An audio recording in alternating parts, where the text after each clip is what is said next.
भोजपुरी के लोकप्रिय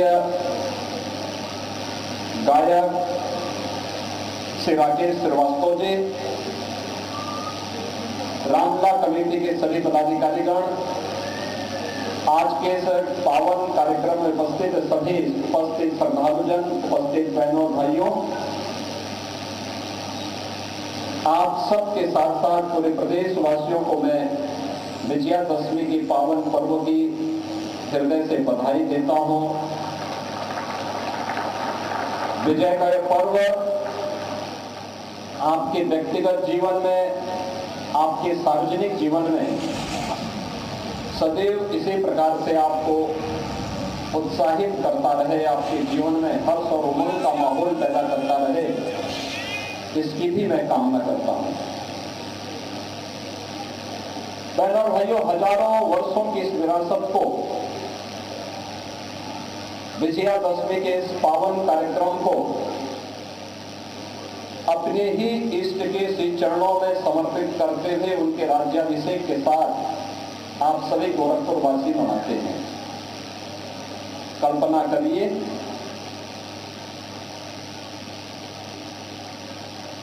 कि आज से हजारों वर्ष पहले जब त्रेता युग में अन्याय, अधर्म और असत्य के प्रतीक रावण का वध मर्यादा पुरुषोत्तम भगवान श्री राम ने किया होगा, यही समय रहा होगा। क्योंकि कई दिनों से युद्ध चल रहा था और युद्ध का परिणाम तो सायंकाल ही आता है, और उसी सायंकाल आज आप यहाँ पर राज्याभिषेक के साथ भगवान श्री राम की रामलीला मंचन के कार्यक्रम में गोरखपुर के ऐतिहासिक रामलीला मैदान के साथ जुड़े थे। ये मेरे लिए गौरव की बात है कि भारत की विरासत का सम्मान भगवान राम के राज्याभिषेक के साथ करते हुए मैं गोरक्षपीठ की परंपरा का भी निर्वहन करने के लिए भगवान श्री राम के श्री चरणों में उनका राज्याभिषेक करने के लिए स्वयं यहाँ पर आपके बीच उपस्थित हुआ है।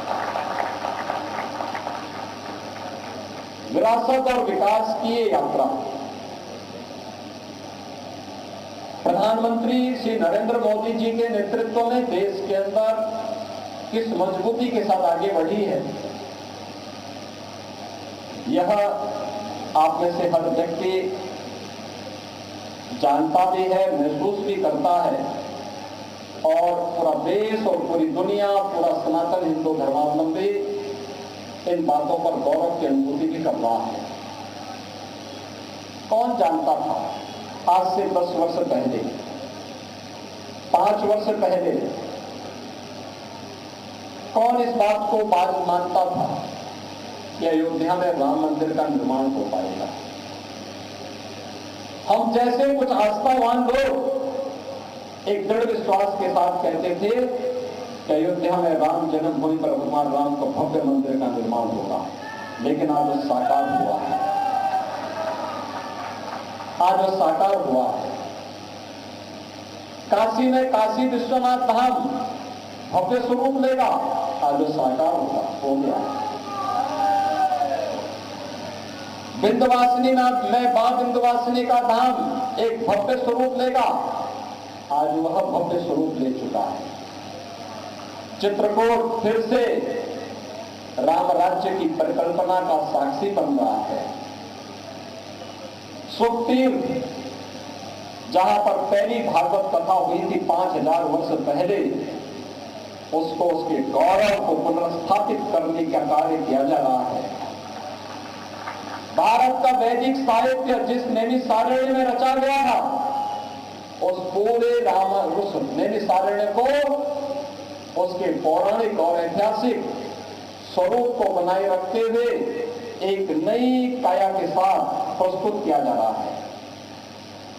और ये केवल उत्तर प्रदेश में ही नहीं, उत्तर प्रदेश में तो हम लोग, जैसे आप मानसरोवर मंदिर में आज से 5 वर्ष पहले जाते थे, वहां पर मंदिर कम, भैंस के दर्शन ज्यादा होते थे।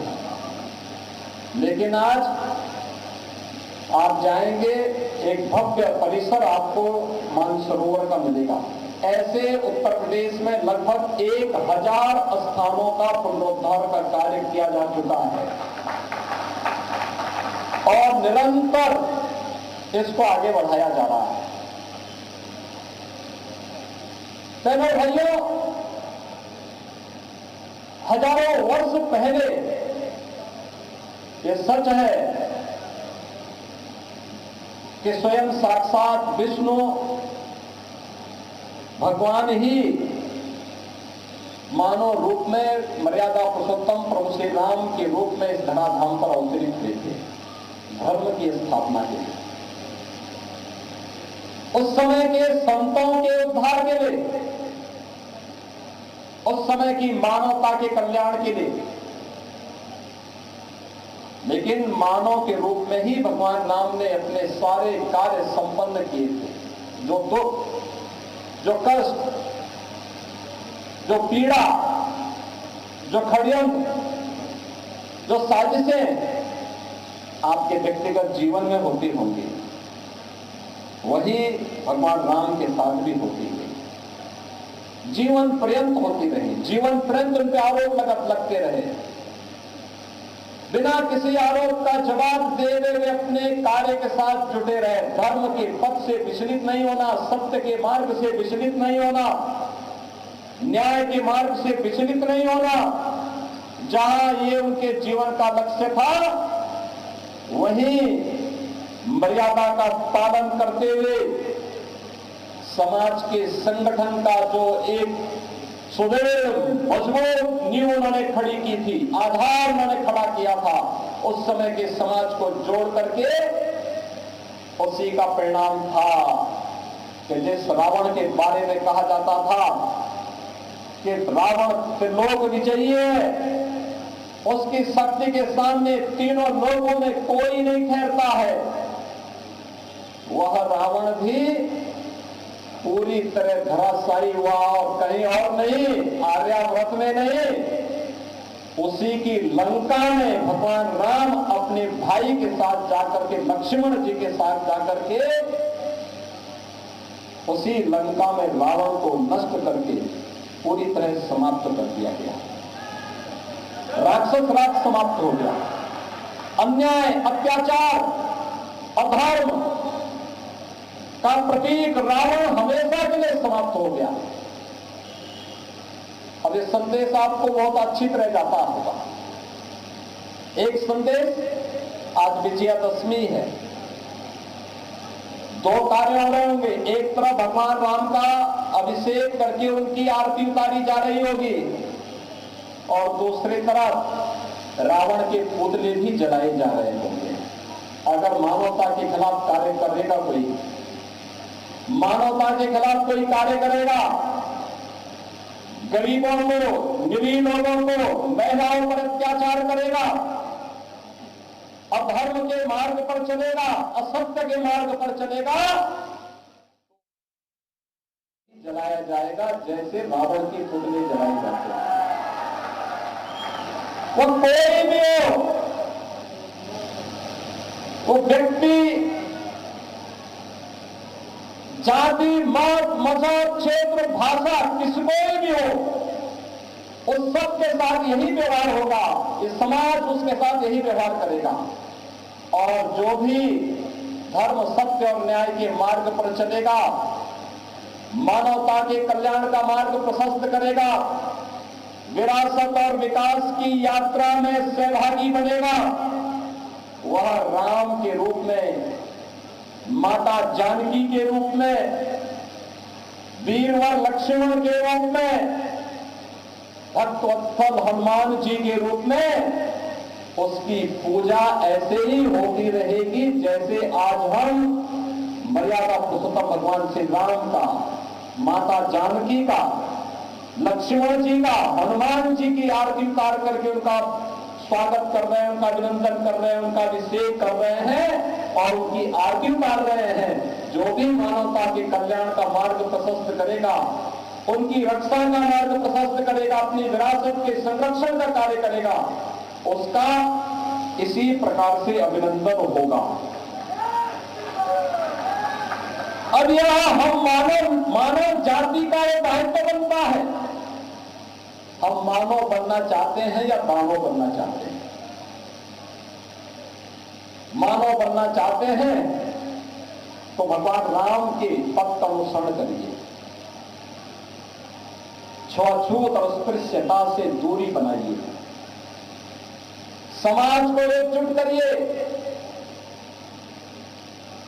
संगठित रहेंगे तो सुरक्षित भी रहेंगे, देश को भी सुरक्षा प्रदान कर पाएंगे, स्वयं को भी सुरक्षा प्रदान कर पाएंगे। लेकिन इसके लिए हमें उन कुरीतियों को दूर करना पड़ेगा, उन पाखंडों से मुक्ति पानी पड़ेगी जिन कारणों से देश गुलाम हुआ था, जिन कारणों से देश और हमारे पवित्र धर्म स्थल खंडित हुए थे, अपमानित हुए थे, जिन कारणों से बहन और बेटियों की इज्जत के साथ खिलवाड़ हुआ था, जिन कारणों से विधर्मियों को, विदेशी आक्रांताओं को भारत के अंदर घुस करके भारत के सामाजिक ताने बाने को छिन्न भिन्न करने, भारत की एकता और अखंडता को चुनौती देने जैसी स्थिति जब पैदा हुई थी, वह तब हुआ था जब बिखरा हुआ समाज था, स्वार्थी समाज था, अपने लिए सोचता था, अपने समाज के लिए नहीं सोचता था, अपने राष्ट्र के लिए नहीं सोचता था। और इसीलिए हम सबके सामने प्रधानमंत्री मोदी जी ने एक विजन रखा। जब देश अपनी आजादी के 75 वर्ष पूरा किया था, आजादी अचानक नहीं मिल गई थी। आप याद करिए, काशी में काशी विश्वनाथ का मंदिर क्यों अपवित्र हुआ? क्योंकि देश गुलाम था। अयोध्या में श्री राम जन्मभूमि पर भगवान राम का मंदिर क्यों अपवित्र हुआ? क्योंकि यह देश गुलाम था। मथुरा में श्री कृष्ण जन्मभूमि पर भगवान श्री कृष्ण के मंदिर को अपवित्र करने का दुस्साहस स्वतंत्र भारत में नहीं, प्रतंत्र भारत में करने का दुस्साहस विदेशी आक्रांताओं ने किया था। जब भी हम प्रतंत्र होंगे, ये प्रतंत्रता केवल राजनीतिक नहीं होती है, याद रखना, राजनीतिक स्वतंत्रता सांस्कृतिक और आध्यात्मिक स्वतंत्रता का भी वाहक होती है। और यह गुलामी के उन कालखंडों में, मध्यकाल के उन काले दिनों में हम लोगों ने महसूस किया है, हमारी धर्म और संस्कृति ने महसूस किया है। ये फिर से न होने पाए, इसके लिए देश की आजादी के लिए, आजादी के जिन बलिदानियों ने, जिन नायकों ने, महानायकों ने अपना बलिदान किया था, उसकी कीमत हमें व्यर्थ में नहीं जाने देनी चाहिए। संगठित होकर के देश की आजादी की लड़ाई लड़ी गई है। इस संगठन की ताकत को जहां पे जाति के नाम पर, भाषा के आधार पर, मत और संप्रदाय के आधार पर, छुआछूत और अस्पृश्यता के आधार पर कोई भेदभाव नहीं था।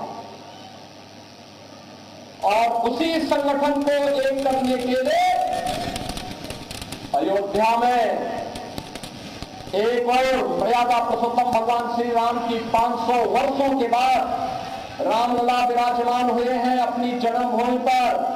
और दूसरी तरफ हम सब के लिए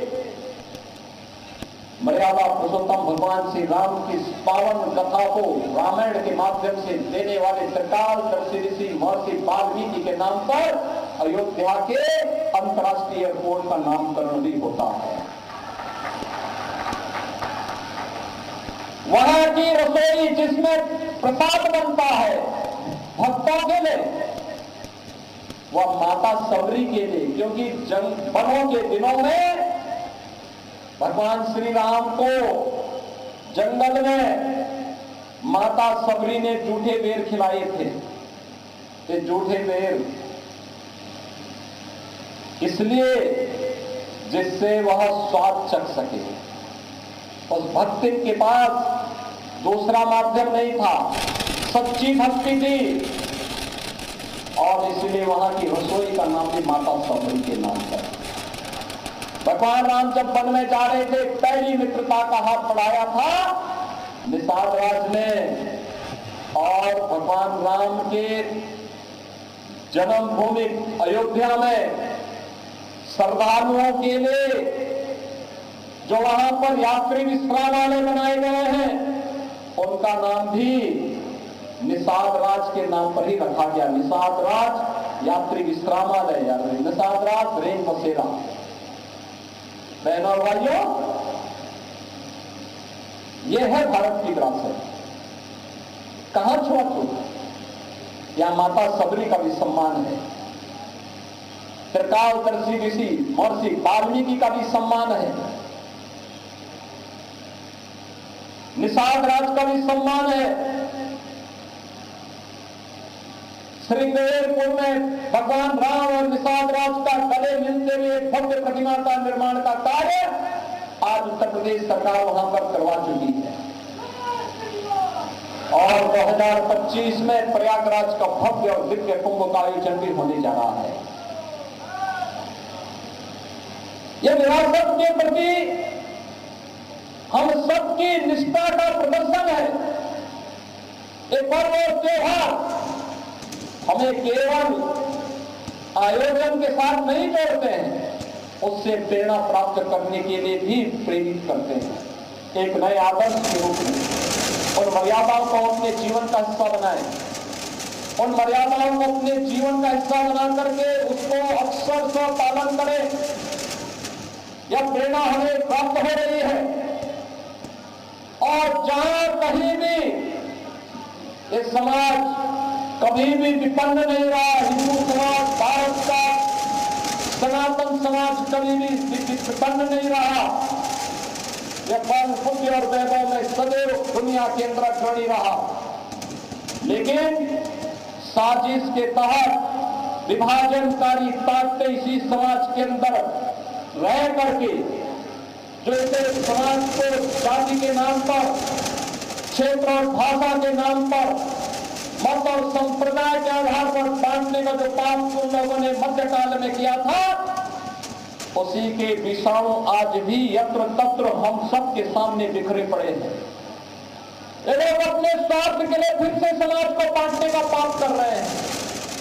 हमें कतई न होने दें, अन्यथा जो गौरव की अनुभूति आज आप कर पा रहे हैं कि 5 सदी के बाद अयोध्या में रामलला फिर से विराजमान हो गए। कई पीढ़ियां चली गई, पीढ़ियां इस बात के लिए तरसती थी कि एक बार अपने प्रभु को अयोध्या में विराजमान होते अपनी आंखों से देख सकूं, लेकिन सौभाग्यशाली पीढ़ी आप सबकी है, हम सबकी है कि अपनी आंखों के साथ हमने अयोध्या में रामलला को 500 वर्षों के बाद विराजमान होते हुए देखा है।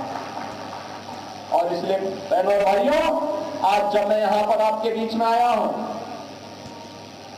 आज जब हम लोग आपके बीच में आए हैं, मुझे अपने पूज्य गुरुदेव ब्रह्मलीन महंत अवैद्यनाथ जी महाराज जब राम जन्मभूमि मुक्ति आंदोलन के अध्यक्ष के रूप में इस आंदोलन के साथ जुड़े थे, मैं अक्सर देखता था इन सभी पूज्य संतों के मन में अंतिम क्षण जब उन्हें हम लोगों ने हॉस्पिटल में भर्ती किया और उनको देखने के लिए विश्व हिंदू परिषद के अंतर्राष्ट्रीय अध्यक्ष संजय अशोक सिंघल जी जब देखने के लिए आए थे, तो अंतिम बात उनकी यही थी। अशोक सिंघल जी से एक ही बात उन्होंने कही थी कि अशोक जी, अयोध्या में राम मंदिर का निर्माण कब हो पाएगा? एक बार हम अपनी आंखों से देख पाते भगवान राम के मंदिर को तो हमारा जन्म धन्य हो गया होता, धन्य हो जाता। बहनों और भाइयों, आज सचमुच जब अयोध्या में रामलला को विराजमान होते हुए देख रहे होंगे, पूज्य महंत अवैद्यनाथ जी महाराज, पूज्य महंत परमहंस रामचंद्र दास जी महाराज, लेपराज स्वामी वामदेव जी महाराज, ऐसे अनगिनत संतों की परंपरा और सदैव अशोक सिंघल जी जैसे महापुरुष जब देख रहे होंगे अयोध्या में रामलला के भव्य मंदिर के निर्माण और रामलला को अपनी जन्मभूमि पर 5 सदी के बाद विराजमान होते हुए उन्होंने देखा होगा, आज उनको भी तसल्ली हो रही होगी कि जो आंदोलन उन्होंने किया था वो सार्थक दिशा में आगे बढ़ा है। इसकी सार्थकता हम में है, वर्तमान पीढ़ी में है। हमारी दिशा क्या है? हम विभाजित तो नहीं है, अपने व्यक्तिगत स्वार्थों के लिए लड़ तो नहीं रहे हैं। हमारी दिशा सकारात्मक होनी चाहिए और ये सकारात्मक दिशा राष्ट्र को समर्पण की होनी चाहिए। हमारा व्यक्तिगत स्वार्थ राष्ट्र के आगे आड़े नहीं आना चाहिए। हमारा व्यक्तिगत स्वार्थ कभी भी, चाहे वह व्यक्ति हो, जाति हो, मत हो, संप्रदाय हो, मजहब हो, कोई क्षेत्र हो या कोई भाषा, वह राष्ट्र से बढ़ करके नहीं हो सकता है। हर काम देश के नाम, हर काम राष्ट्र के नाम, भारत माता के नाम हमारा सब कुछ होना चाहिए। और यही अयोध्या में राम जन्मभूमि आंदोलन की कथा हम सबको यही प्रेरणा प्रदान कर रही है। आज विजयादशमी का एक पर्व हम सबको यही प्रेरणा प्रदान कर रहा है। आज जो वर्तमान का भारत है, ये वही भारत है जो मर्यादा पुरुषोत्तम भगवान श्री राम ने हजारों वर्ष पहले जिसकी सीमाएं तय कर दी थी, ये वही भारत है। याद करिए, आज से हजारों वर्ष पहले दुनिया ने जब सभ्यता नहीं सीखी थी, दुनिया में जब मानवीय लक्षण नहीं थे, तब भारत में एक सभ्य समाज निवास करता था।